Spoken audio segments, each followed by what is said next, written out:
Consensus Network. Oh, hello there. This is Niko, shadowy super publisher, with our latest guests, Ioni Appelberg, psychonaut, medical doctor, and martial artist. And most importantly, from the point of view of the show, the author of Abundance Through Scarcity. Welcome, Ioni. Thank you so much. Thank you for having me. Yeah, for sure. Well, let's just dive right into it. Let's tell the audience why did you write the book? What is it about? Let's go from there.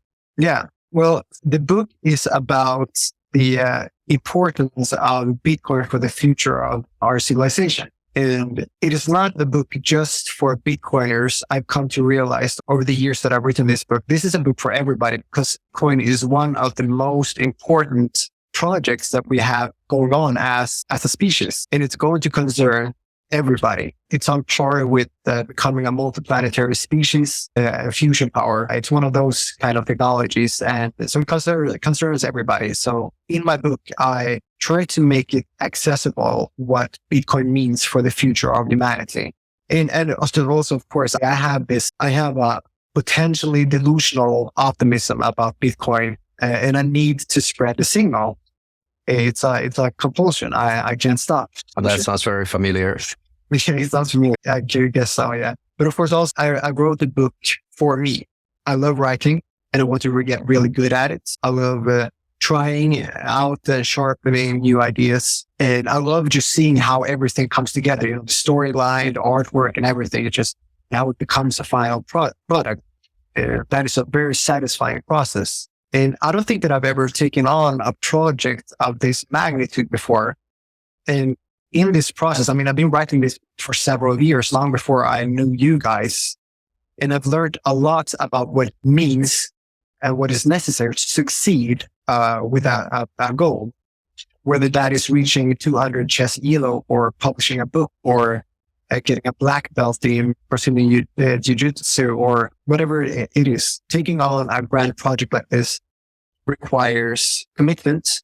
The commitment is only necessary to get the project going. You need commitment for that. A lot of people talk about a lot of things that you want to do, but never actually do them.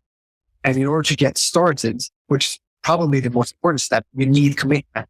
But even more important is consistency. And that is where the lessons has been for me. Because consistency, in contrast to commitment, can be very taxing. Consistency is very costly. You have to make a lot of sacrifices. You have to show up every day. And I have goals that I'm committed to in virtually every aspect of my life. And now I'm practicing consistency on a daily basis because now I have actually seen what consistency can result in. So that is a very useful experience for me. It feels like I've grown a lot in this project. So I'm not even sure that I'm answering your question, Niko. I actually forgot what I asked already, but that's all good. I wanted to draw a little bit more into you, and you mentioned chess and you mentioned jiu-jitsu and those sub goals. Did you achieve those goals by any chance, or did you just pull other goals that you have currently? I'm not even close. I've always wanted to publish a book, and now that is off my bucket list. And I'm obviously going to continue on that journey and write more books. But I'm working consistently now on improving my chess elo. And that is probably the most significant source of both happiness and anxiety in my life. I can chess understand. is not just struggle. It is, I don't know if you said it, but chess is the human struggle. It reflects who you are. You learn a lot about yourself, who you are as a person, and you learn a lot about life. There's a lot of life lessons embedded in chess. I could easily devote my life to studying this game. It requires so much more effort than I could ever had imagined to just gain a few points of elo. Yeah. And I like those kind of struggles and those kind of journeys. I'm on a different journey right now. I've been working on calisthenics for about a year and have a goal that by 2026, I will be able to do an L-sit, go to the full plunge, and then do a full handstand. And that's a journey as well. So I think that you need relationship goals, you need training goals, you need creative goals. So right now I'm working on chess, I'm working on calisthenics, and I'm working on my writing. That's awesome. I mean, it's clear to me that you're a proof work guy. So, I mean, jiu-jitsu, chess, all these things, they take their time. Yeah, absolutely. How would you say that those well, let's say hobbies or sub goals affected your book writing, and I bet they made it better, but in which way?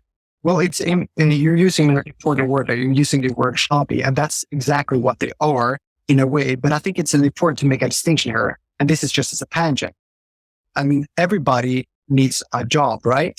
We can have jobs, we can have hobbies, we can have vocations. And a job is where we get our money. Everybody needs a job. And having a hobby is also important because that's where you have your creative outlet, where you can evolve as a person. Nobody needs to know about your hobbies. They're for you. I play chess for me. I write for me. I practice martial arts for me. And I explore the nature of consciousness through the use of psychedelics for me. And those are my hobbies. But then there's vocation. And vocation is the thing that nobody can take away from you. That's serving a greater purpose, whether that's a God or a belief system or being a parent or for some people, Bitcoin. And the hobby can absolutely evolve into a vocation. Most often, hobbies evolve into careers rather than vocations. And a career is when a hobby becomes sort of not a job exactly, but you sort of get paid for doing your hobby. That's a career. But a vocation is when you can elevate your hobby to the level where it take on a different kind of meaning, where it's transcend who you are as a person. Well, that's just tangent. You were asking how my hobbies have affected my writing.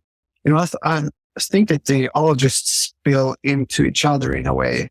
You learn, you have life lessons in chess, you have life lessons in martial arts and so on, and just working on consistency and realizing the importance of consistency. That is being very helpful. And that's basically all you need. You need commitment and consistency in everything that you want to excel in. Yeah, see, that's interesting because I don't really like the word hobby that much. Like, people tend to say that you shouldn't make your hobby into your profession.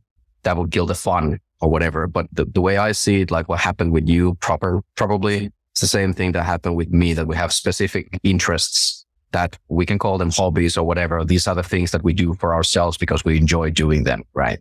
And then we find a vocation at some point, like spreading Bitcoin knowledge or writing books or being a medical doctor like yourself.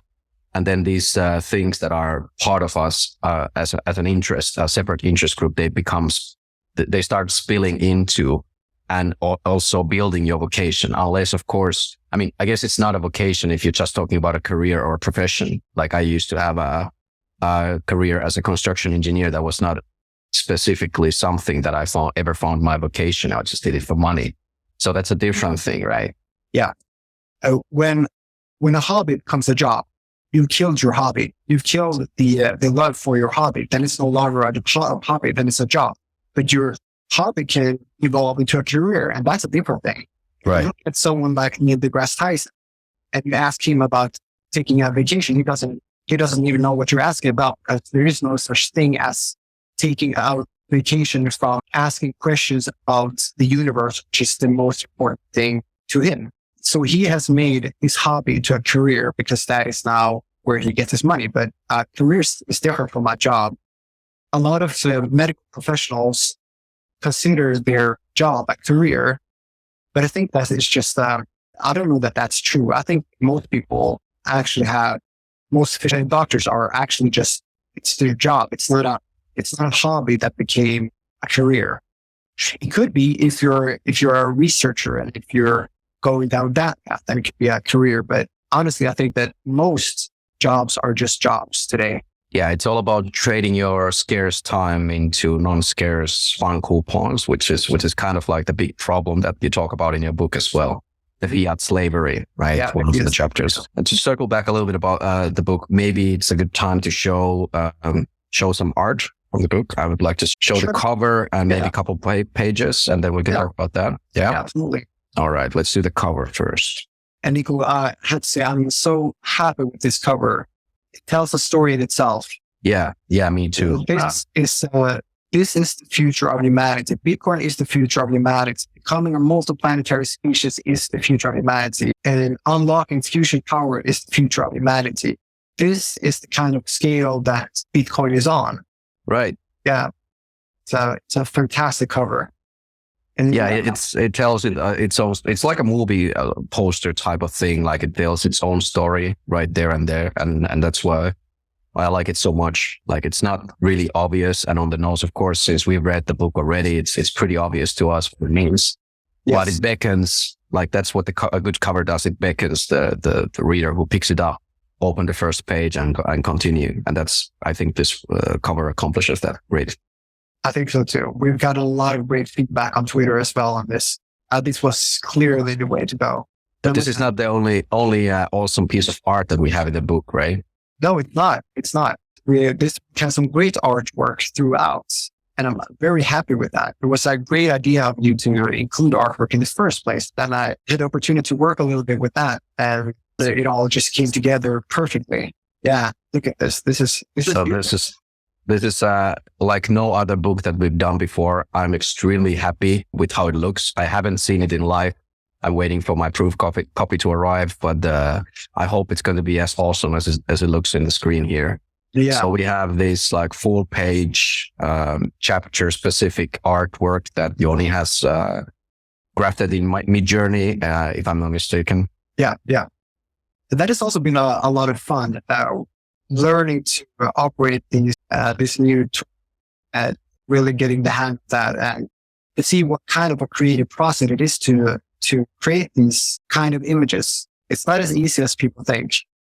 No, and that's actually an excellent segue to one of my favorite parts of your book. You talk about 21st century cyborgs, which I believe both of us, according to your definition, qualify for that since we're using eyeglasses.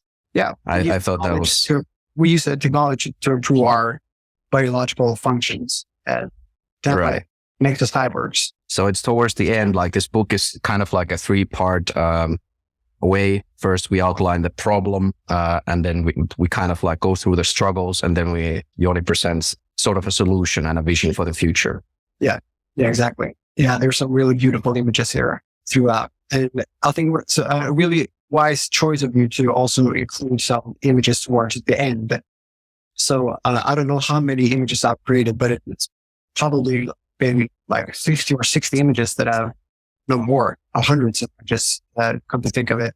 And we have selected the ones that we thought were best for the message. Yeah, I think this will complement the message nicely. Yeah. It will give you a little bit of your brain, a little bit of a breather. Like if you read a lot of long text, you get fatigue. But then once you break it off with some nice art every now and then, you give a little bit of a deserved break, and also to ingest the words that were just read. Because it is, you said in the beginning, like it's you try to make it accessible. I think you did a good job in making it as accessible as it could be.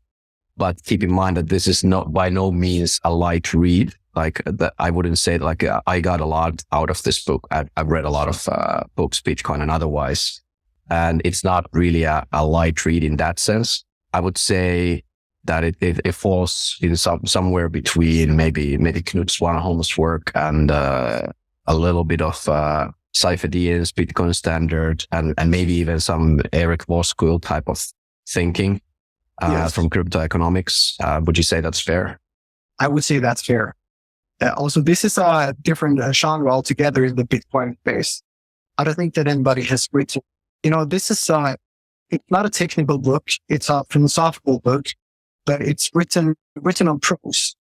There's this famous book here in Sweden that's been circulating for a while now. I'm not really sure what it's called in English, but it's about eels. It's a technical or academic book about eels, but it's written on prose, which makes it so incredibly beautiful. And now everybody is reading about eels. That's just a little bit weird. That's what I wanted to make.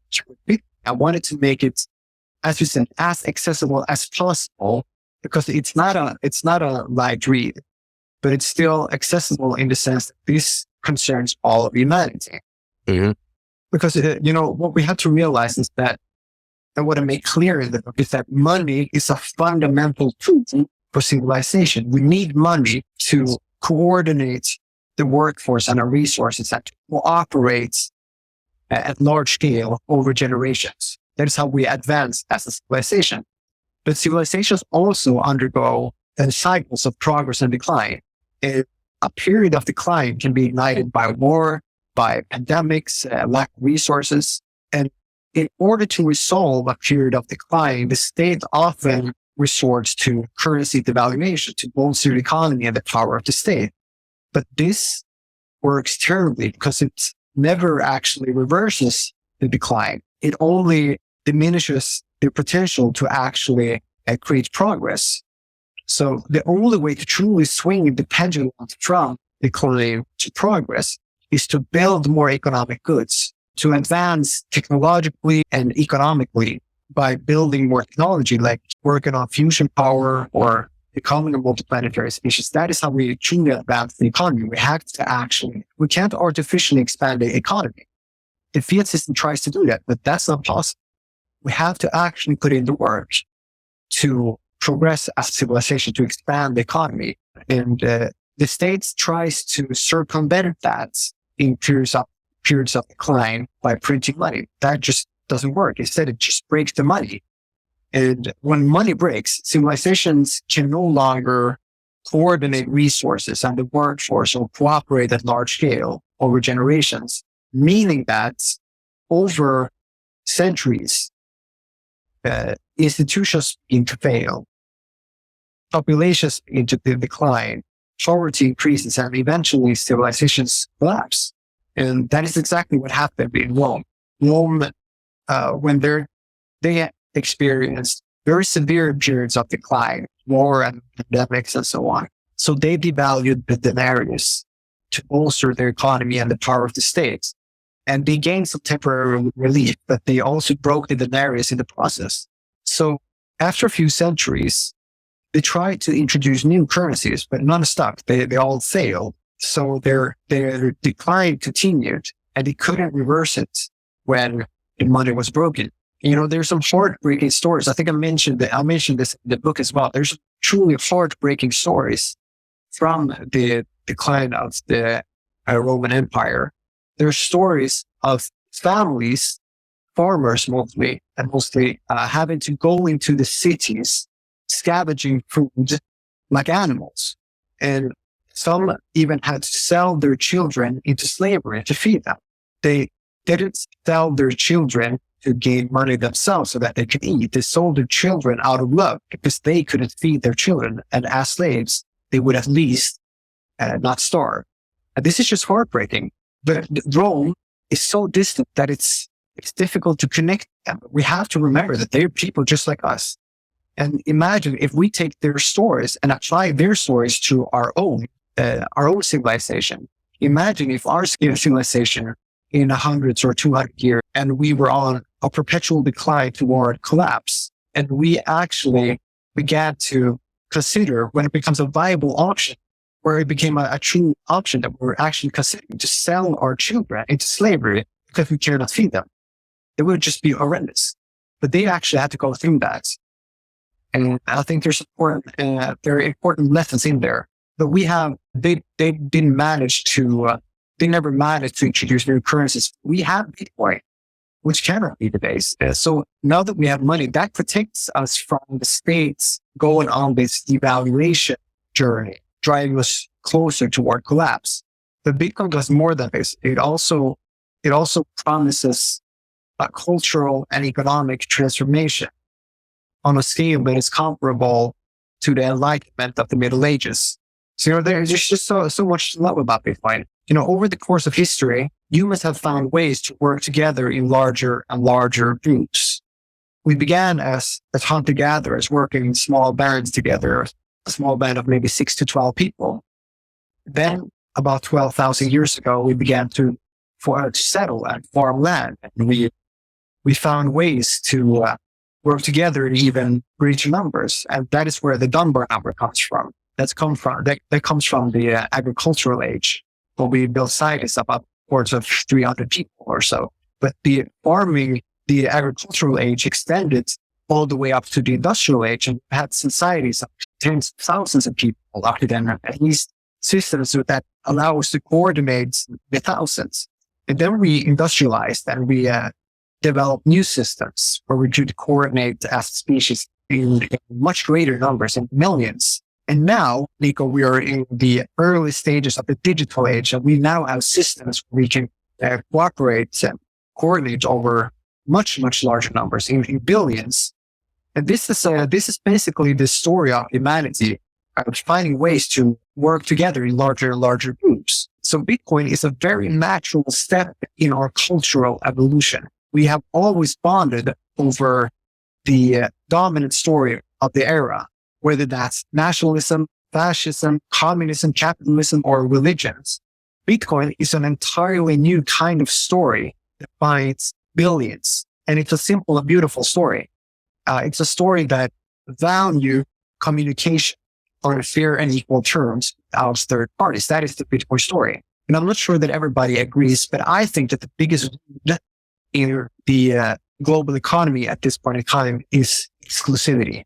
And I mean, just contrast that with CBDCs are money with an integrated surveillance system, an integrated surveillance system into the technology.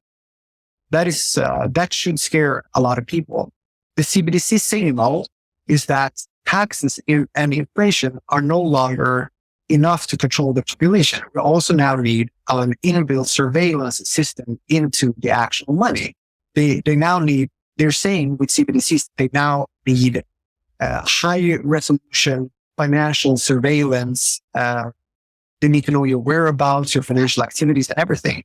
Bitcoin signal, on the other hand, is no thanks. I don't need that. We are fine on our own. Wow, there's a lot to unpack there, Ioni. Let me try to see if I remember everything. But sorry, yeah, just a little bit. No, that was great. That's so good, and I agree with everything you said. We can't expect to fix the system from inside. Like, more voting is not going to do anything for us. Like, we have to keep doing, like you said, produce those goods and services on our own. We have the money to do that now. We kind of already started to build this kind of parallel society, which to some, it may seem like a little bit harsh, a little bit sad, myself included, but I see that that's the only way to do it. Like, you have to prove, like, you have to have some proof work behind it. Like, the market is always wrong. That's what the Henry Ford said. That's what Steve Jobs said. Like, you cannot ask the market, like, what should we do? Oh, well, I want more free lunches. I mean, simply that's what the average market user would say about money. They do not understand, especially in the so-called first world countries. People don't really understand what is exactly the utility. Why should I be interested in this Bitcoin money? Because I just go to the shop and flash my card, everything works, I get my food. And, probably inflation is because of the war in Ukraine or whatever they tell you from the TV. Those are big problems, and those are parts of the modern slavery. Like, you talked about slavery, and that's obviously it's slightly better that the people are in a position to actually be able to feed their children rather than having to sell them into physical slavery so that they get fed. That's a bad situation. However, the modern slavery is also bad because now you are taught that you are actually free when you're not. And you don't even get the free meal that you get in the physical slavery, which is kind of funny. You're expected to provide for your own roof and your board. But of course, yes, it's much more comfortable way to be in slavery. I'm sure. Don't try to talk down on like the actual slavery. A traditional slavery is harsher in a different way. It's different, yes. That's it. But that being said, that doesn't mean that we don't have real slavery in the modern information world. And the information age made it much, much worse because now we have a way to propagate propaganda globally within seconds, everywhere at once. So it truly takes a special mind and a special fighting spirit to see through that and want to unplug from the matrix. That's something that you also go into in your book. Yeah, it's an awakening. It truly is. You said something interesting here, Niko. The society is changing, and we are going to see a lot of people parting with the traditional way of the ways that we are used to seeing society as it is now. This way of organizing is going to change for several reasons. One is that we are only in the early stages of the digital age. Some people think that we may be pretty advanced into the digital age. We are not. We're definitely not. This is the beginning of the digital age. All of the devices that we have, screens, keyboards, mouses, smartphones, these are going to be ancient technologies sooner rather than later. We're not going to have these kind of technologies. Society is dematerializing, and we are going to lose more and more of the physical parts of society as we go on. And this scares a lot of people. Some people are sad because of this. It's the most radical cultural and economic change in the history of our species. And we don't really know what it's going to mean. We are also going to see the disintegration of the nation state in due time. Not necessarily the disintegration of all nation states, but we are going to see a rise of sovereign state projects. We can call them micronations if they arise on their own, sort of organically, or if larger nations split up into smaller nations from balkanization. And I think the better word for this is Bitcoin citadels. Yeah, that's what the Bitcoiners understand, at least. But I think I like to use the term balkanization into smaller city-states. Yeah, absolutely. I agree with you. But it depends on the origin of that new sovereign state. Right. If it is a bigger nation that is splitting up into smaller parts, like former Yugoslavia, for example, that's balkanization. But if we have a hot province in Australia or Christianity in Denmark and so on, that's more the rise of micronation. And Bitcoin is going to allow these types of because we can create companies. Everybody can start a company. That was not possible 200 years ago, and now we can even create money. Nobody could do that before, but now we have created our own money. That was not possible just 50 years ago. And it is still not possible to create your own governments, your own states, but Bitcoin is going to allow for that as well. The digital age in combination with Bitcoin is going to allow for that as well. And we are not only going to see the rise of micronations and balkanization and so on, as Bitcoin makes a micronation independent of traditional financial structures, and they can have their own trading partners and so on. And we can really empower these smaller groups. But more than that, Bitcoin could potentially become the first ever network states. And Balaji makes this point in his book, The Network States, that network states are on the rise. But I have to make the connection with Bitcoin because I believe that Bitcoin network could be the very first network states with its own constitution, its own institutions, its own communities. We could have our own flag. We already have our own money, and we could be unified by shared values rather than a shared state currency. Yeah, what I like to talk about, like this global village society, which we already lived in. Earlier you were talking about number, and in the information age, funnily enough, I feel like it's, and by the way, number means the maximum amount of contacts that you can maintain some kind of a meaningful connection to, which is, I believe, around 150 contacts, which everybody can think of their like social media contacts and their phone contact. It's about the 150. After that, people just start to fall off. So keeping that in mind, in the information age, you would think that your circle expands. But my experience is the opposite. My circle has curtailed and helped me curate more signal of the things that I care about, which is great. And this is completely in contrast of the kind of like collectivist thought that we're all in this big boat that is the planet. In a way, physically, that is true. However, how we conduct ourselves, how we actually present ourselves and live our lives in the real world and in the cyberspace, it's very different. Like we might not be connected or care about other people at all. And should we? Maybe not. Maybe the only thing that we should consider with that we should not use violence and theft against other peaceful individuals unless it's to defend ourselves. Right. So we have to make a distinction between the meaningful connections that we have in our life and the net that we have in our life. Those are two separate things.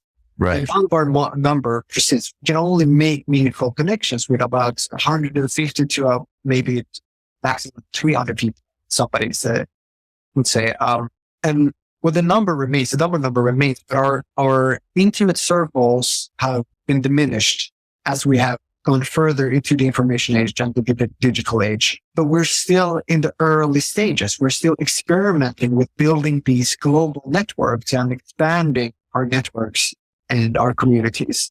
And that has taken a toll, I believe, on our intimate circles.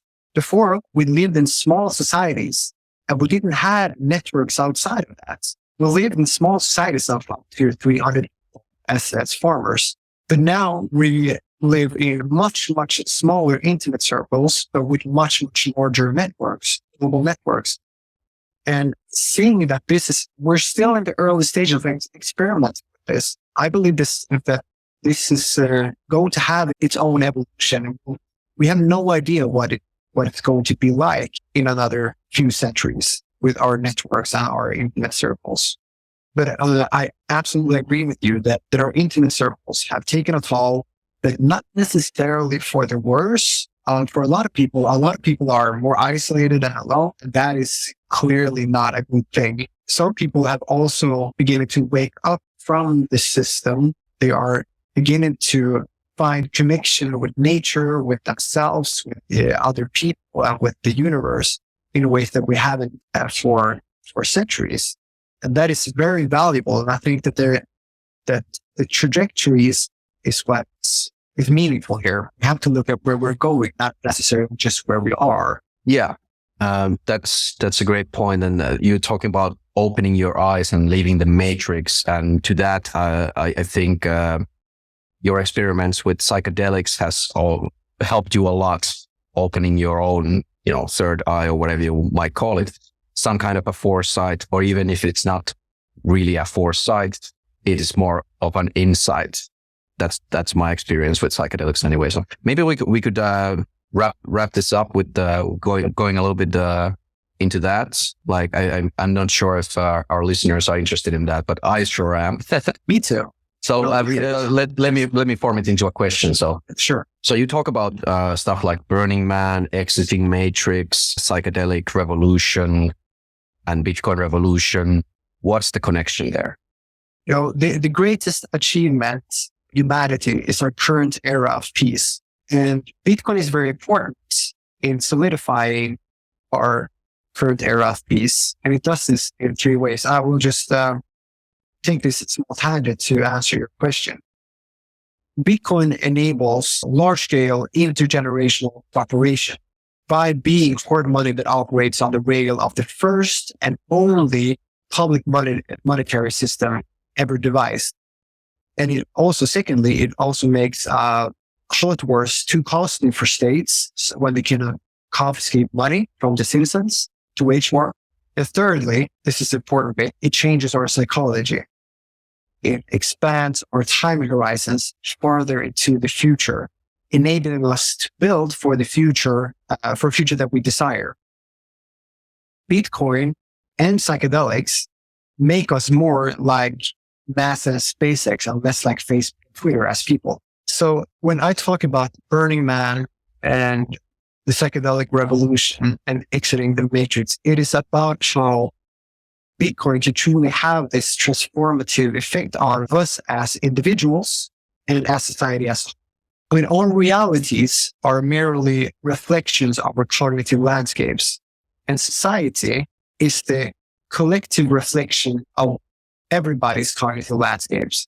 And if everybody has a virus or a disease in their cognition or in their emotional or cognitive or spiritual landscape, that is going to be reflected in society.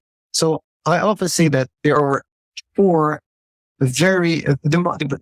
four most important professions in society are parents, engineers, scientists, researchers. Maybe just those three, actually. Because what about entrepreneurs? Yeah, entrepreneurs, sure. That's the four. Exactly. Cool. Thank you. Entrepreneurs. Those four are the most important professions in society because they drive civilization forward. The rest of us are just maintenance. As a doctor, I'm a garbage man. I do maintenance of society. I'm not driving civilization forward. But parents are, teachers are, engineers and entrepreneurs are. And I think teachers and parents are especially interesting from the perspective that what they're actually doing for civilization. If we take the larger perspective on what teachers actually do and parents actually do for civilization, not only do parents, create the next generation, teachers and parents also forge the algorithms in the mind, in the brains of children. So they can implant the future. They can they are architects of the future civilization or future society by creating the type of children that we think will create the best kind of society. We have the power to architect society by influencing the minds of our children. Our children are literally the future, and we can influence our trajectory not only by letting them inherit what we've already built, but also by shaping their minds. And that is why teachers are so important, not just because they impart wisdom and knowledge. We could have an AI for that. Or we could have, or whatever. Maybe we don't necessarily even need education, but we need to help children build their minds in a way that is desirable for the future of our civilization. That is the most important task that a teacher has. So, I think that the most important thing that I've from in the psychedelic state of mind is to zoom out and see the true importance of things, to see what role technology and our ways of thinking or our ways of doing things what they actually mean. And Burning Man is a very fascinating example because it's so permitting. It's a place where people are not confined by traditional thinking. And radical things can happen when you're no longer confined by traditional means of thinking. When people actually start to explore new territory in their cognitive landscape that in our everyday societies and in our everyday lives are not even accessible. And Bitcoin does the same thing for us. It shows us where our stories are flawed. It shows us what we need to correct. And it does this by providing healthy money that cannot be inflated, that cannot be corrupted, that cannot be seized or censored. So it shows us what's wrong with the fiat system. And in a very similar sense, a place like Burning Man shows us what's wrong with how we organize as a society. It shows us that we are judgmental. We exclude a lot of people, but not to our own benefit, not to nobody's benefit. It shows us that we are ingrained in a certain type of thinking may not be very good for us. This happened in the 60s. We experimented a lot with psychedelics in the 40s and 50s as a way to research consciousness of the mind and to treat psychiatric conditions. Then they leaked into society in the 60s. And it became synonymous with the counterculture. And this was a grassroots movement that was gaining a lot of momentum. And it started to worry people because this grassroots movement, the psychedelic revolution of the 60s, they realized that humanity is on the wrong course. We need to course correct. We have embarked on a trajectory that is not benefiting us or the planet or anybody. So they began to organize differently, began to create new kinds of societies. And this was a direct threat against existing power structures. So our existing power structures before the psychedelic movement had gained enough momentum to withstand the states. The states shut them down. From one day to the next, all research was discontinued. But now, since the late 80s, the early 90s, and especially now, we have done a lot of research. Again, we're on track again with the research. And I think we're also waking up. A lot of people are waking up to the ideas, the principles of Burning Man and the principles of Bitcoin and the principles of psychedelics. And I think we're on the verge of cultural revolution as much as we are on an economic revolution and a very significant change in the way that we organize society. If not for the digital age, a lot is about to change. Well, yeah, I think so too. And yeah, I gotta say, you comparing yourself to a garbage man as a medical doctor, it must be some kind of unusual Swedish humility high. But I do appreciate the point. Like it is a maintenance job, right? No matter how important it is. Yes. That's very interesting. I never thought of it that way. And I mean, of course, we are paid better than garbage men are. And that sort of gives us more status, I guess. But the thing is, we would collapse faster without garbage men than we would without doctors. That's interesting. At least you as a doctor would have way more work if the garbage men were not there. Yes, that is also true. So talking about the psychedelics, I think it was Terence McKenna who said that psychedelics don't work on stupid people. Does Bitcoin work on stupid people?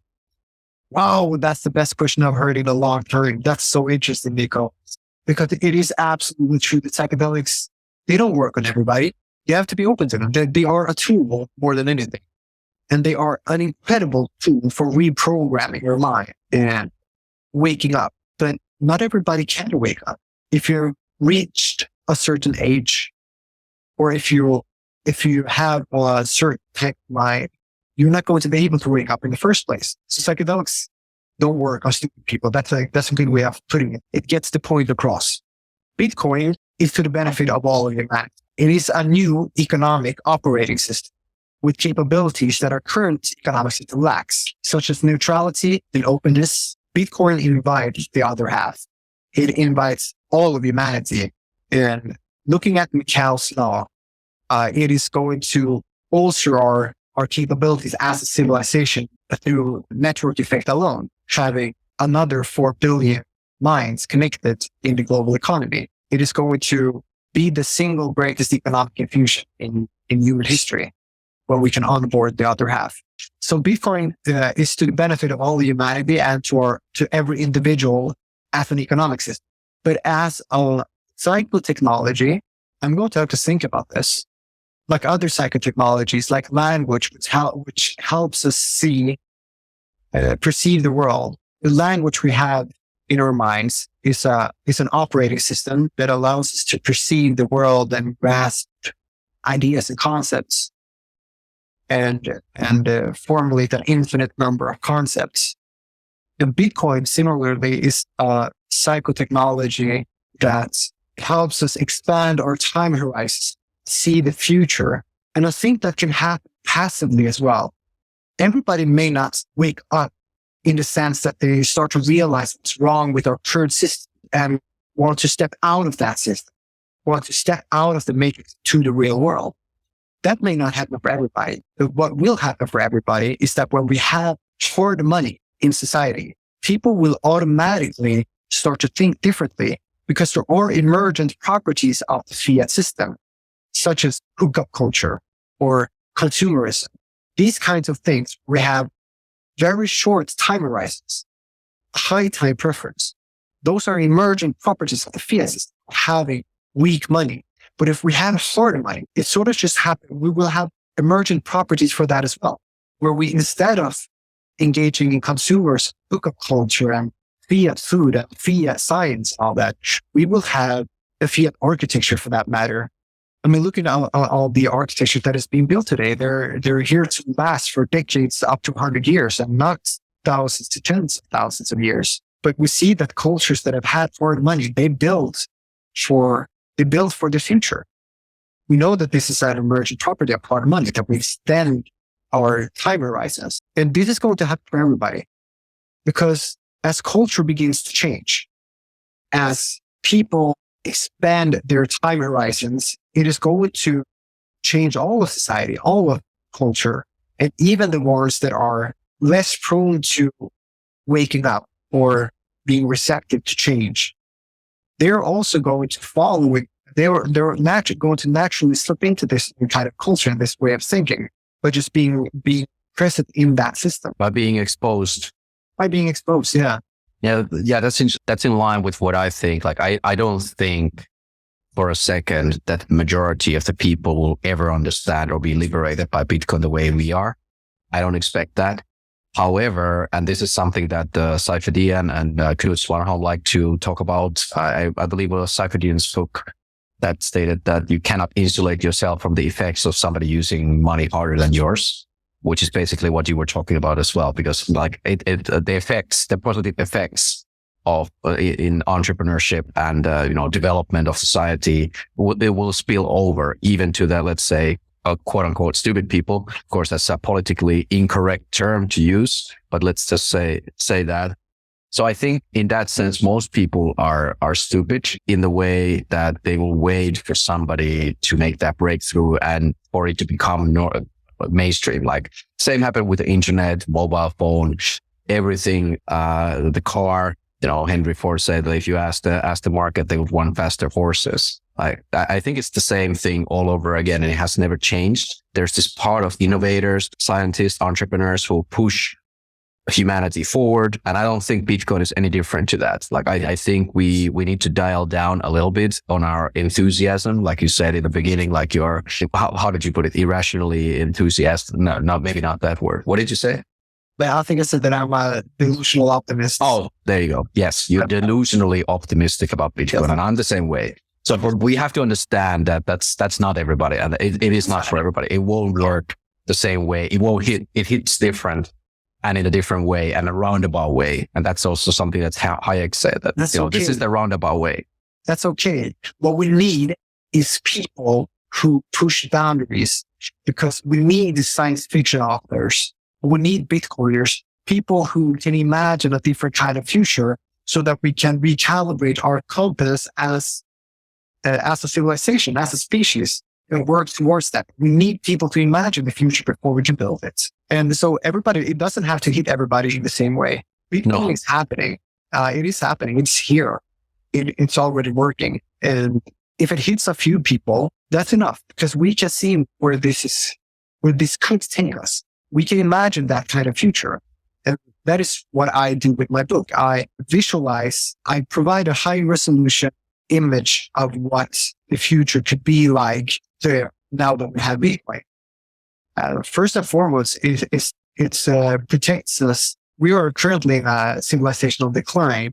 And as I make clear in the book, people are never aware that they are in a decline, heading toward collapse, because it happens so slowly. But we've been in a very clear decline for the past 50 years. And it takes a civilization a few centuries to collapse. It doesn't happen overnight. It takes a couple of centuries. It happens so gradually that nobody really notices. The Bitcoin is a protection against final collapse. And that is very important. I mean, does everybody have to know about this? Not necessarily, but it is important that we know that we have this kind of technology that actually protects civilization against the very dire consequences of currency devaluation. So we have that. But, Bitcoin does a lot of other things as well. And it is here. It is here to stay. It's not going anywhere. And if it takes a long time for people to grasp the technology and start to integrate it in their lives, that's fine too. I mean, we're in no rush here, really. Yeah, I mean, I like the way that Knut puts it, that Bitcoin will make your life better whether you like it or not. Knut is brilliant. It really is. That's a good way of putting it. Yeah. All right. One last question before we wrap up here. Did psychedelics help you understand Bitcoin, or did you understand Bitcoin before you took psychedelics? It goes in stages. In my book, I'm exploring an entirely new path in the Bitcoin rabbit hole, where I look at what it means for the future of our civilization. And I don't think a lot of people have explored that before, but that's what I tended to do with my book. And so I've obviously had some knowledge. I try to understand Bitcoin better all the time. And sometimes you feel that you plateau, and then you learn something new, and somebody comes with a new perspective, and you sort of gain new insight. What psychedelics have done for me is that it has spawned a ton of new great analogies that have shed new light on Bitcoin, and that have helped me see Bitcoin in an entirely new light. And I will be talking about this in my presentation in Prague on Bitcoin and psychedelics. But Bitcoin really has taught me psychedelics have taught me things about Bitcoin that I don't think that in a book or any person could have ever conveyed, because it really offers this deep dive into what it really is. What is Bitcoin, and what is money? And as Breedlove often contends, this is the question of the century. What is money? It's a defining question. And to really, Bitcoin has helped me zoom out and see what Bitcoin means for our civilization. I mean, that's basically a topic as well. I don't think that I would have been able to write this book without the help of psychedelics. Yeah, that's what I thought. That's why I asked the question. It's the same for me. Like I heard about Bitcoin long before I tried psychedelics, but I think, and of course it's impossible to prove, but after your mindset, your vision of yourself and the world and the society you live in is completely shifted and upended. Of course, it's going to have an effect, and I think the effects are mostly positive. Yeah, absolutely. Mostly positive. But most of all psychedelics reveal the truths in much the same way that Bitcoin reveals the truth about the shits in our current economic system and a lot of how the world works today. Bitcoin reveals the truth about that. It shows us where the story is wrong. The psychedelics show us where the story we have about ourselves are wrong. And also about where society has gone wrong. And that is why counterculture emerged in the 60s. And, I'm a little worried that psychedelics may be happening a little bit too fast this time. It needs to gain enough momentum so that it becomes strong enough to withstand potential attacks from the state. Exactly like Bitcoin. Bitcoin is now strong enough that it can withstand most attacks, but it wasn't always like that. It needs to gain momentum before it becomes too popular, before it reaches mainstream consciousness. Because if people understand the threats of Bitcoin and psychedelics to existing power structures, our existing power structures will do what they can to stop these movements. Well, I think they already do. Like the powers that be, they certainly understand the dangers of Bitcoin and psychedelics to the powers that be. So that when we do have these wars on drugs and we have all kinds of scapegoats that we tell these stories to the normies or the stupid people that these are somehow worse and you should only drink alcohol and eat prescription drugs because those are like FDA approved and safe for you, which is another lie. But unfortunately, historically, majority of humans have never been out in the market for truth. They have been out in the market for comforting lies. And I don't think this time is different. No, it's not different. But what we also have to understand is that the magnitude of the threat is not perceived accurately by our pro structures. Because if they could extrapolate where Bitcoin and psychedelics are going to take us as a society and see how their influence in society, the influence of the state and our power structure is going to diminish over time and eventually become obsolete. If they truly saw what psychedelics and Bitcoin are going to do, how they're going to transform society, they would act differently, I think. But they are not perceiving the threats from that magnitude.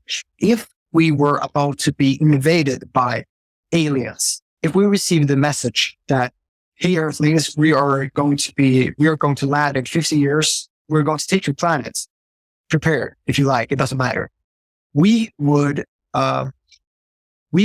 mobilize all of our defenses. We would take all of our resources to prepare for a threat that we don't even know what it is going to be like. And in the process, we would create mayhem on Earth.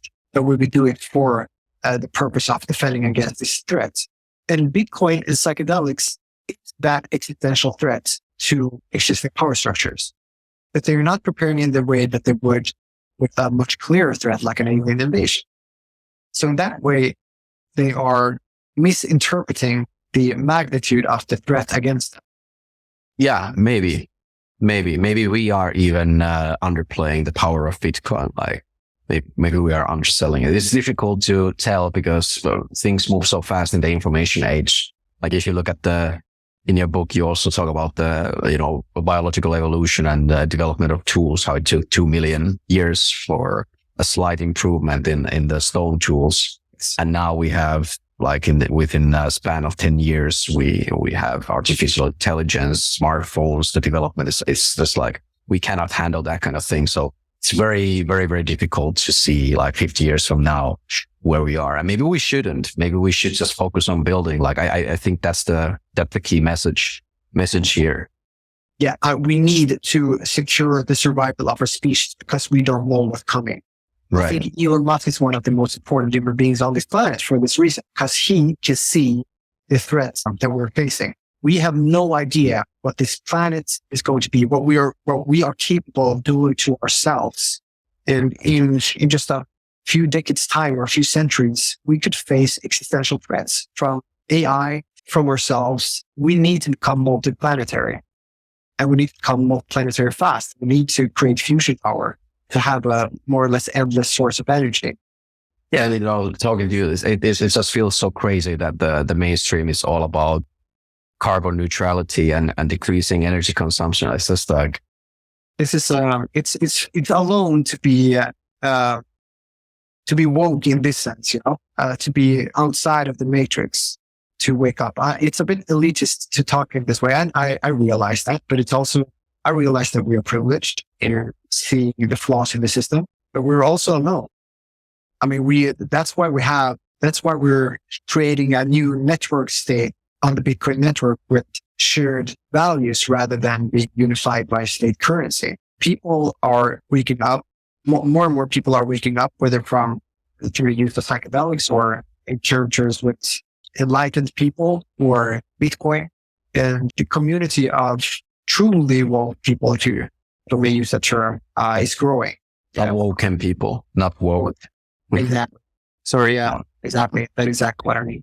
Yeah, I guess like to start to wrap it up, consensus network is kind of like this sort of network state as well. It's more like a new way to organize and do some work. Yeah. Based on reputational capital and proof of work rather than fiat fund coupons. So I'm pretty proud of what we built here. And also I'm extremely proud of your book. It's one of my favorites. Thank you. Excellent. Do you have anything else to add before we quit? At least tell people where to find you. Yeah, well, I always have things to add, but I'm not going to go any more. It's not today. Let's say that for another occasion. My Twitter handle is Ioni Appelberg, Ioni Appelberg. I also have a YouTube channel where I make whiteboard explainer videos about Bitcoin, easily accessible, fun and engaging animations. If you want to delve deeper into the Bitcoin rabbit hole, it's a fun place where I collaborate with the Swan Holding Guy Swan, also Ioni Appelberg. So go to YouTube and find me on Twitter. And of course, come to Prague and pick up a signed copy of the book. Yep. And also remember bitcoinbook.shop. It's we don't have it listed yet because we're waiting for the Prague release, but right after the conference, you'll be able to pick up your copy online in our bookshop as well. Both hard and soft covers. Excellent. Perfect, Niko. All right. Thank you so much, Ioni, for joining today. I really enjoyed the conversation, and I hope everybody in their homes, on their computers and their mobile phones did as well. Thank you. Bye. Thanks, everybody.